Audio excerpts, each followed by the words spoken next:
A national community service storytelling initiative called People of Hope is coming to Buffalo. Joining us now to tell us more is Chuck Hayes from Catholic Charities. Good morning. Good morning, Scott. This is a cool thing coming. Tell us about People of Hope. Yeah, we're really excited. So, with the Stanley Cup playoffs, Buffalo is already a People of Hope. But we were fortunate enough to be selected by Catholic Charities USA to host the traveling museum People of Hope, Stories of Hope, Neighbors Helping Neighbors. And what Catholic Charities has done over the last year is they've collected stories from volunteers and employees of Catholic Charities organizations across the country and have produced professional videos that relate the stories of these volunteers and these employees of helping people who live on the margins. And Scott, they are incredibly compelling stories. Some of them are very intimate.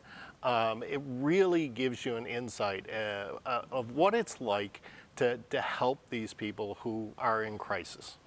We often have you in here to talk about the appeal every year and how it goes to help people in these various situations, but we just talk about it on kind of an esoteric level. To actually see the people being helped really seems like it just illustrates why everything's so important. Exactly, it's incredible.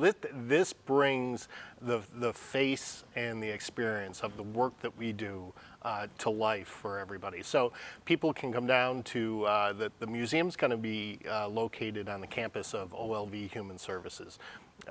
Right across the street from the Botanical Garden. So if you're bringing mom out to the garden, stop over. The museum's free. We can host about 30 people in the museum at a time, so we'll be moving people through. We have their stories, but we also have stories from right here in Western New York from some of our employees, some of our volunteers, and some of our clients online at ccwny.org, and then you click on the People of Hope banner there as well.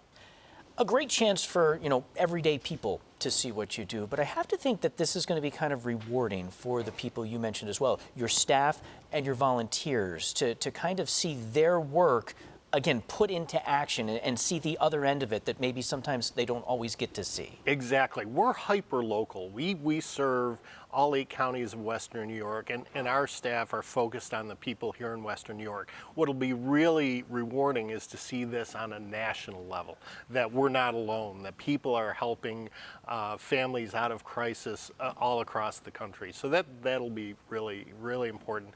And it comes at a fortuitous time. We are closing in at the end of the appeal. And we're hoping that this not only inspires people to maybe reach out more and volunteer more and understand the work that we do, but also to support the work that we do. Well, like I said, when we always talk about the appeal, it's one thing to hear about it, but to see it like that puts it in much more real terms. Exactly. You mentioned Mother's Day weekend and right down there by the garden. So what are the specifics? When can people go to see this? So the museum will be open to the public on Saturday from 11 a.m. to 4:30 p.m. We have a special event for some of our donors and our board and people in the community have made this possible from 5 to 7. And then again on Sunday, on Mother's Day, we're going to be there from 10 to 4. So you've got plenty of time to make mom breakfast in bed and then come down, or to get to Mother's Day dinner afterwards. So we'll be there from 10 to 4.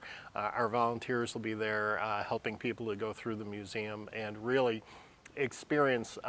It's very interactive. You can tell your own story as well as listen to that of others. I have a feeling you're going to get some visitors doing just that, working it into those plans. Exactly. So. And the location is really neat. We are in Father Baker's neighborhood. So Father Nelson Baker was the person who actually signed the Articles of Incorporation for Catholic Charities of Buffalo 103 years ago.